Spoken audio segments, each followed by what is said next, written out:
يا مساء الأناقة والجمال على أحلى عيلة على البال، وحشتوني جدا جدا. النهاردة جايلكم ومعايا قنبلة مفاجأة، كلام كبير. واوعوا تنسوا إن اللي توتة وماجي مش في حياته كل الحلو فاته. استعدوا بقى نسمي الله ونصلي على رسول الله، ونشوف حلقة النهاردة مخبيالنا إيه وناوية تودينا لفين. ركزوا معايا ويلا بينا.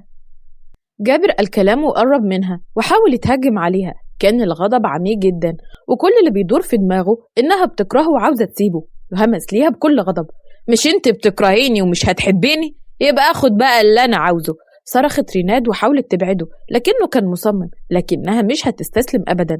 مسكت الفازة اللي كانت على الكوميدينو ومن غير اي مقدمات ضربته بيها بقوة لدرجة انها اتكسرت 100 حتة. جابر حط ايده على دماغه اللي بدأت تنزف ووقع مغمى عليه. نزلت دموع ريناد وقربت منه بخوف. جابر انا ما كانش قصدي يا جابر. مسكت ايده وحطت صابعها مكان النبض ولقيته طبيعي. حمدت ربنا وقامت من جنبه وراحت ناحية الباب وخرجت من الفيلا ودموعها على خدها. وفي أوضة نيرة دخل ياسر بسرعة وقفل الباب. انت بتعمل ايه مجنون؟ اسمعيني كويس، عاوزك تنفذي الكلام اللي انا هقوله ده بالحرف الواحد، واوعدك ان النهاردة لين مش هتقعد دقيقة واحدة في القصر ده. قول بسرعة. بدأ ياسر يقول لها اللي هي هتعمله، فهي اتكلمت بعد ما خلص كلامه. بس انت متأكد انه هيطردها من هنا؟ هو اللي ممكن حد يكشفنا؟ مش عاوزك تقلقي من اي حاجة، انا متأكد 1,000,000% بعد اللي هيحصل النهاردة انها تطرد من البيت ده بفضيحة كبيرة قوي. وهو ده المطلوب. بعد شوية نزلت نيرة تحت وهي بتصرخ بصوت عالي: لين، انت يا اللي اسمك لين، تعالي لي هنا حالا. خرجت لين من المطبخ هي ورضوى. في ايه؟ انت بتزعقي كده ليه؟ قربت منها نيرة وجابتها من شعرها وهي بتتكلم بغل: تعالي لي بقى يا حرامية يا جربوعة انت. سيبي شعري يا متوحشة يا متخلفة انت، انا بقى هوريك التخلف على اصوله. نيرة كانت بتتكلم بغل، قالت كلامها ونزلت فيها ضرب. حاولت رضوى انها تبعدها عن لين لكنها كانت بتضربها بكل غل. نزل زيدان وكل اللي في البيت على صوت صراخ لين. جري زيدان عليهم بسرعة وبيشيل لين من تحت ايدين نيرة وبيصرخ بغضب: انت اتجننتي؟ ايه اللي انت بتعمليه ده؟ قال كلام وبص لين اللي كانت بتعيط بوجع واتكلم بقلق: انت كويسة؟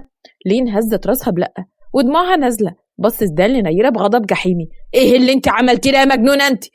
عملت اللي المفروض يتعمل مع واحدة حرامية زيها. انت اتجننتي ولا ايه؟ ايه الهبل اللي انت بتقوليه ده؟ بقول الحقيقة، الحرامية دي سرقت مني خاتم ألماس بابا كان جايبهولي. والله العظيم.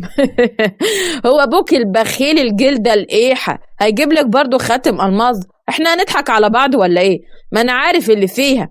ايوه جاب لي خاتم ألماس والحرامية دي سرقته مني وانا شفتها بعناية الاتنين. زيدان بص لين وكأنه بيسألها بعيونه فاتكلمت بسرعة: والله العظيم ما خدت منها حاجة، ولا عمري افكر ان ناخد حاجة منها اصلا. لا ده ذوقي ولا ده ستايل، وانا عندي كل حاجة، يبقى اخد حاجتها ليه؟ انت هتعمليهم عليا يا بنت انتي؟ ما احنا كلنا عارفين ان انتوا خسرتوا كل حاجة وبقيتوا على الحديدة، فاكيد بقى طمعتي في الخاتم اول لما شفتيه وسرقتيه. لين ما خدتش منك حاجة، وانا مش بشغل عندي ناس حرامية، فبقول لك ايه بقى، بلاش تعملي حوارات من ولا حاجة، وروحي شوفي انت ضيعت الخاتم بتاعك فين. بس انا متأكدة بقى ان هي اللي اخدت الخاتم، بقولك شفتها بعناية الاتنين. انا مش عارفة انتوا مش مصدقيني ليه، وانا قلتلك لين ما خدتش حاجة، وانت ايه اللي مخليك واثق فيها قوي كده؟ دي مجرد خدامة هنا، ولا تكونش ماشية معاك في الحرق. قطع كلامها كف نزل على وشها بقوة لدرجة ان مناخيرها نزفت. اتصدم الكل من اللي حصل. انت بتضربني انا علشان دي؟ وكسر دماغك كمان لو جبت سيرتها. اللي قدامك دي اشرف منك، على الاقل مش كل لما تلاقي واحد معاه قرشين تطلع تجري وراه زي الكلبه، حتى لو هتعمل حاجه تغضب ربنا. لمعت عيون لين بالدموع، بس المره دي مش وجع، لا دي فرحانه ان هو بيدافع عنها كده. حست بقلبها بيدق بعنف لدرجه انها حست ان هو عاوز يخرج من مكانه. طب طالما انت واثق فيها قوي كده، تعالوا نفتش اوضتها ونتاكد. اتدخلت سارة في الوقت ده واتكلمت بحدة: محدش هيدخل أوضة لين، والكلام خلص لحد هنا. لا معلش يا ماما، خليها تيجي تفتش الأوضة عشان تتأكد بنفسها، بس لو ما لقيتش الخاتم هتعتذر ليا قدامكم كلكم، وانا ساعتها قرر سامحها ولا لا. ولو لقيتي الخاتم انت هتخرجي من القصر ده ومش هترجعي له تاني ابدا مهما حصل، وانا موافقة. يا بنتي ملهوش لزوم الكلام ده، احنا واثقين فيكي وعارفين انك خارجه من بيت شبعان ومستحيل تعملي كده، بس انا بقى يا ماما عاوزاها تتاكد بنفسها عشان ساعتها مش هتنازل عن حقي وان هي اتهمتني ان انا حراميه قدامكم كلكم. بصت ساره لزدان ان هو يتكلم. خليها يا امي عشان ده هيبقى اخر يوم ليها هنا وده اخر كلام عندي. قربت سناء من حمدان وهمست له. تفتكر مين فيهم اللي هتطلع كدابه؟ ده على اساس يعني ان انت مش عارفه؟ ما هي واضحه زي الشمس اهي انها بتعمل اي حوارات عشان تطرد البنت من البيت، ده الغل بينط من عينيها. ضحكت سناء بقوه، هو معاه حق في كل كلمه قالها. الكل طلع لأوضة لين، في منهم اللي مستني براءتها واللي مستني انها تطرد من البيت ويخلصوا منها، ودول اكيد الثنائي الحربي. لين حطت ايديها في وسطها. اهي الأوضة قدامك اهي، دوري فيها زي ما انت عايزه ومحدش هيتدخل ويقولك انت بتعملي ايه. هزت نيرة راسها بخبث وراحت ناحية السرير ورفعت المخدة. اتفاجئ الكل أول لما شاف الخاتم تحت المخدة. نيرة أخدت الخاتم ورفعته قدام الكل. شفتوا؟ مش قلتلكم إنها واحدة حرامية؟ أنا ما خدتش حاجة والله العظيم، ومعرفش ده جه هنا إزاي. هو أنت ليك عين تتكلمي بعد ما طلعناه من أوضتك؟ أنا عارفة الأشكال اللي زيك قوي، أول لما بتلاقي الحاجة في إيد غيرها بتبقى عاوزاها، وبما إنك مش هتقدري تشتري خاتم غالي زي ده فقررت إنك تسرقيه يا حرامية. بصت لين لزدان ان هو يتكلم، فكملت نيرة. ودلوقتي بقى من غير مطرود لان البيت ده ما ينفعش يقعد فيه واحدة حرامية. بصت لين لزدان انه يتكلم لكنه ما اتكلمش وكأنه خاب امله فيها. نزلت دموعه وطلعت تجري بره الأوضة، لا ده بره القصر كله. ابتسم ياسر بخبث واتسحب من الأوضة وخرج وراها. وقتها اتكلمت رضوى. انت هتسيبها زدان تمشي؟ انا واثقة ان لين ما عملتش كده. كانت قاعدة في أوضتها اللي بقت ملازماها الفترة اللي فاتت. شهقت فجأة لما حست بقلبها بيدق بطريقة جنونية. بدأت تاخد أنفاسها بصعوبة وهي بتهمس باسمه. يامن. في نفس الوقت ده عند يامن كانت الأجهزة الطبية اللي حواليه بتطلع أصوات إنذار. بدأت الدكاترة تعمل له صدمات للقلب بتحاول تنعش قلبه، وفجأة فتح عينه وبرق وبعدين غمضها من تاني باستسلام. يا زدان رد عليا، انت هتسيبها تمشي؟ بص زدان لنيرة اللي كانت بتبتسم بسعادة، وفي لحظة مفاجأة جابها من شعرها. حرام عليك، انت بتعمل ايه؟ هو انت فاكرة يا بنت انك هتقدري تخدعيني بالسهولة دي؟ فاكرة نفسك ذكية قوي؟ مش كده وبس، اللي عاوز اعرفه ليكي انك اغبى بني ادمة شفتها في حياتي، ومش زيدان الهواري اللي يضحك عليه بالسهولة كده. طب فهمنا يا زدان انت في ايه؟ وانت مالك يا ود؟ ويلا على اوضتك حالا. بصت له ود باستغراب فكمل بصراخ. انا مش قلت على اوضتك حالا؟ ايه ما بتسمعيش ولا ايه؟ اترعبت من صوته العالي، دي اول مره يزعق لها او يتكلم معاها كده من الاساس. خرجت من اوضه لين وراحت لاوضتها، اخذت تليفونها ورنت على مروان. هاتي اللي عندك. لين اتطردت من القصر بعد ما لقوا خاتم نيرة في اوضتها. البت طلعت حراميه ومستحيل ترجع هنا تاني، غبيه طول عمرها، غبيه ومتهوره، ضحت بكل حاجه عشان مجرد خاتم. وفي حاجه كمان. ايه كمان؟ انا عارف المصايب بتيجي ورا بعض. بصراحه كده انا حاسه ان جاسر شاكك فيا قوي. انا حاولت ان انا اتوه الموضوع الصبح لما قفشني بكلمك، وقلت له ان انا بكلم واحده صاحبتي، بس انا حاسه ان هو شاكك فيا، ودلوقتي زعق لي قدام الكل. انا حاسه ان الامور بدات تخرج من بين ايديا ومش عارفه اعمل ايه. ما تقول انك فشلتي. لا طبعا انا بس بحكي لك اللي بيحصل من الاخر كده. هتقدري تكملي ولا هتتكشفي؟ عشان لو اتكشفتي صدقيني روحك هتكون عند اللي خلقها، لان انا لا عندي عزيز ولا غالي. لا طبعا لا انا هفضل هنا. انت عارف يا باشا ان انا عمري ما فشلت ان انا اجيب لك معلومات عن اي حد، ومش هفشل المره دي كمان صدقني. تعجبني فيكي ثقتك في نفسك قوي، دي اقل حاجه عندي يا باشا. هقفل بقى عشان لو جاسر جه. تمام ماشي، قال كده وقفل معاها المكالمه. وتعالوا بينا نرجع لزيدان ونيرة. اتدخلت سارة في الكلام. يا ابني سيبها، حرام عليك اللي بتعمله ده. وهي مش حرام عليها انها تتبلى على واحدة انها سرقت خاتمها؟ ما هي كل حاجة باينة اهي، والخاتم طلعناه من اوضتها، بس اللي محدش اخد باله منه انها راحت على طول ناحية السرير وجابت الخاتم. يعني هي عارفة مكانه من البداية، وده مش بيدل غير على حاجة واحدة، ان هي اللي حطت الخاتم. انا كنت بدور عليه عادي ولقيته. اللي انت ما تعرفوش ان احنا كظباط مخابرات بنقدر نكشف الكذاب من اول نظرة، ودلوقتي تروحي تلمي هدومك ومش عايزة اشوف وشك في البيت. ثانية واحدة بقى كده يا عم زدان، مالك يا اخويا فارد عضلاتك ونافش ريشك كده ليه؟ ده انت هتتكبس كبسة. قال ايه؟ اللي ما تعرفوش ان احنا كذبات مخابرات بنقدر نكشف الكذاب من اول نظرة. كنت كشفت لين يا اخويا في المرة الاولى ولا التانية؟ جاتك وكسة اتوكس، اقعد على جنب، ده انت شكلك هيبقى وحش وحش قوي، اتنيل يا موكوس. تعالوا نكمل. نيرة بصت لسارة، شايفة اللي ابنك بيعمله؟ اللي قاله زدان يتنفذ، وانا مش هقبل ان واحدة كدابة مخادعة تفضل عايشة في بيتي. بس قبل ما تمشي قولي لي انت عملت كده ليه؟ عملت لك ايه البنت الغلبانة دي؟ ما تقوليش بس غلبانة بالله عليك، دي حية وبتلف حوالين زيدان. انت مش شايفة هو مهتم بيها ازاي ولا بيعملها ازاي؟ وانت مالك انت؟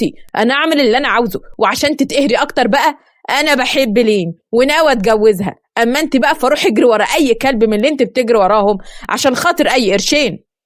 نيرة بصت له بغيظ وراحت لمت هدومها ومشيت. اما زيدان فنزل جري عشان يلحق لين، وعند لين جري ياسر وراها ومسكها من دراعها واتكلم بلهفة، استني يا بنت حرام عليك.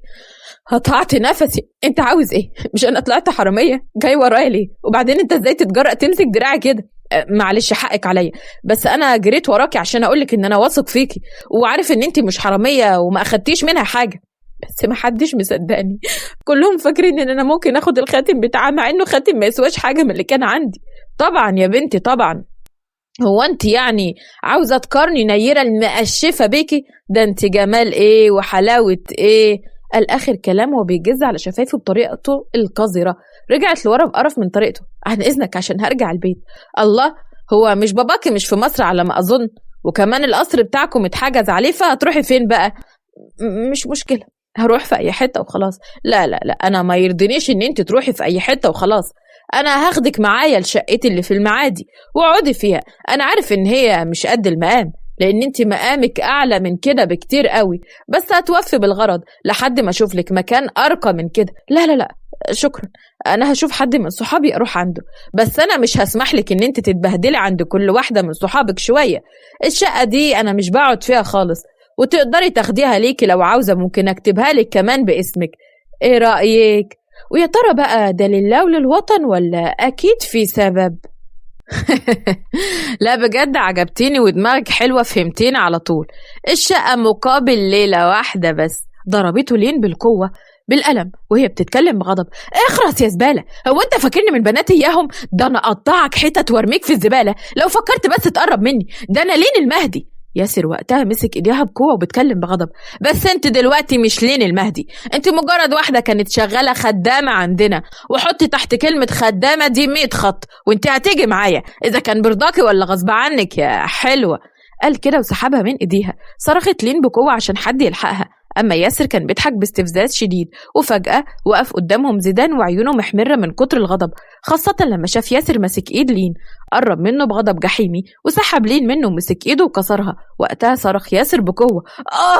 انت اتجننت، ايه اللي انت عملته ده؟ ضربه زيدان بالبوكس وهو بيتكلم بصوت جهوري غضبان. وهو انا لسه عملت حاجة يا روح امك؟